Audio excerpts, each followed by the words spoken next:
Hello everyone, I'm Ira Subba and this is my week 6 sales management presentation assignment. For this assignment, my title is Case Study Respond, the Disgruntled Customer. Introduction. Customer relationships are the backbone of any successful business. In the age of instant communication and rising customers' expectations, delivering exceptional after-sales service is just as important as selling a great product. The case of Brenda and her dissatisfied customer, Suzanne Swanson, highlights a classic example of how poor communication, unfulfilled promises, and lack of follow-up can damage trust and threaten long-term business relationships. So while Brenda had good intention and sold a quality product, her failure to maintain proper communication and follow through resulted in a which resulted a highly upset customer. Understanding how properly handle such situation critical not only to retain customers but also improve overall service standards. Let us just dive into how Brenda should manage this complaint and what she could have done differently and how she can rebuild and even strengthen her relationship with Suzanne's firm. Next slide.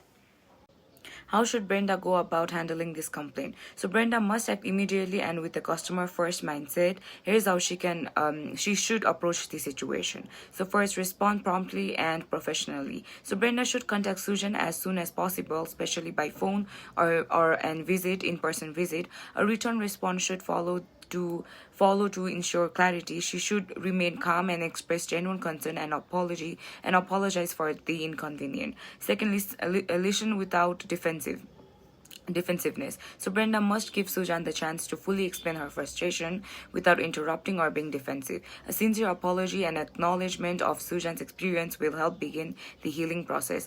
Thirdly, take ownership and provide immediate solutions. So schedule personalized training sessions with Susan and her team at their convenience. Brenda should offer to do. Next one, offer compensation if appropriate. A partial refund, additional fee supplies, or extend warranty could help restore trust. Follow up. Brenda should follow up within few days to ensure Susan is satisfied and that her issues have been resolved or not. So next slide.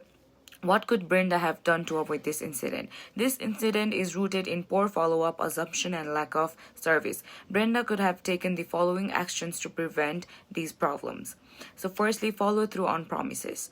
Brenda promised training but never scheduled it. A simple reminder or calendar entry could have helped her fulfill this commitment. Unkept promises are major trust breakers.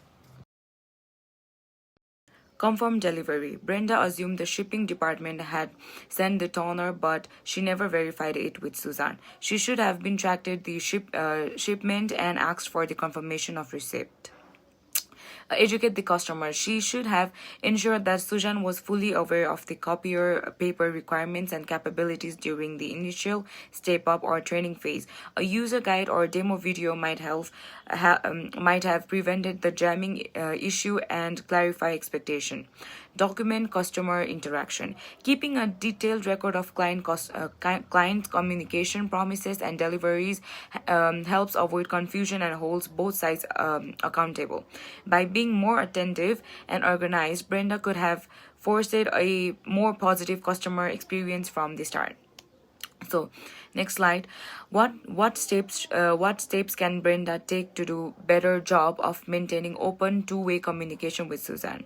So open two-way communication is vital to maintaining strong business relationship. Here's how Brenda can improve. So first, the regular check-ins. Schedule call or emails to see if everyone is running smoothly. This short conversation can uncover potential issues before they escalate. Dedicated account management. Assign herself or someone from the team as a single point of contact for Susan's firm so the customer knows whom to reach out for support. Customer's feedback system. Implement a feedback form or post-service surveys after installation, delivery, or training to gather insights and identify service gaps. Use of CRM tools. A customer relationship management CRM system would help Brenda track interactions, set reminder, log complaints, complaints and monitor product delivery and service requests efficiently. Be transparent and honest. If a mistake happens or delay occurs, Brenda should inform Susan immediately rather than waiting for her to complain. Provide educational services. Share guides, FAQs, or tips through newsletters or short emails to help customers make better use of machines and services. So these efforts not only build trust but also demonstrate that Brenda is committed to the long-term success of our customers. Next slide. Assuming Brenda can retain Susan as customer, how can she add value to her relationship with Susan's firm? If Brenda is able to retain Susan, she should view this as a chance not just to fix relationship but to evaluate. And here are some ways she can add value. First, customized support plan. Offer a tailored service plan for Susan's firm that includes scheduled maintenance checks, priority support, and personalized uses of tips. Offer training workshop. Conduct regular training sessions for Susan's staff, especially when new features or updates are introduced. Next, provide business solution. As Susan runs an architecture firm, Brenda could suggest ways the copier and its features can streamline their workflow, such as high quality scanning, document organization tool, or project sharing features. Next, reward loyalty. Introduce Susan to a customer loyalty program or offer discounts on future purchase or upgrades. So yeah, co-branding or referable opportunities. If Susan is satisfied again, as if she should be willing to provide a testimonial or refer other small businesses owners, benefiting both parties. Be a business partner, not just a vendor. Brenda should aim to understand Susan's business goals and show how her company's products can support them.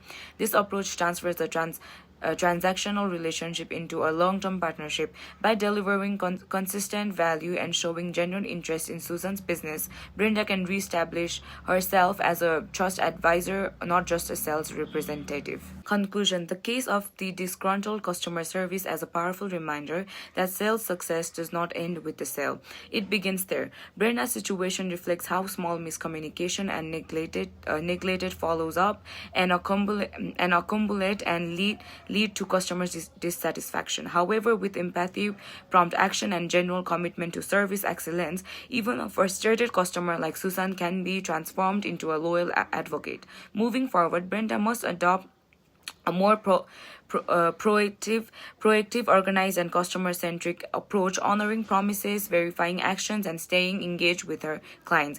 With these improvements, Brenda can not only recover Susan's trust, but also position herself in her company as a reliable partner that businesses can depend on. This experience, if handled well, can serve a turning point in evaluating her professional growth and customer relationship strategies. So these are my references. So thank you. This much for my presentation.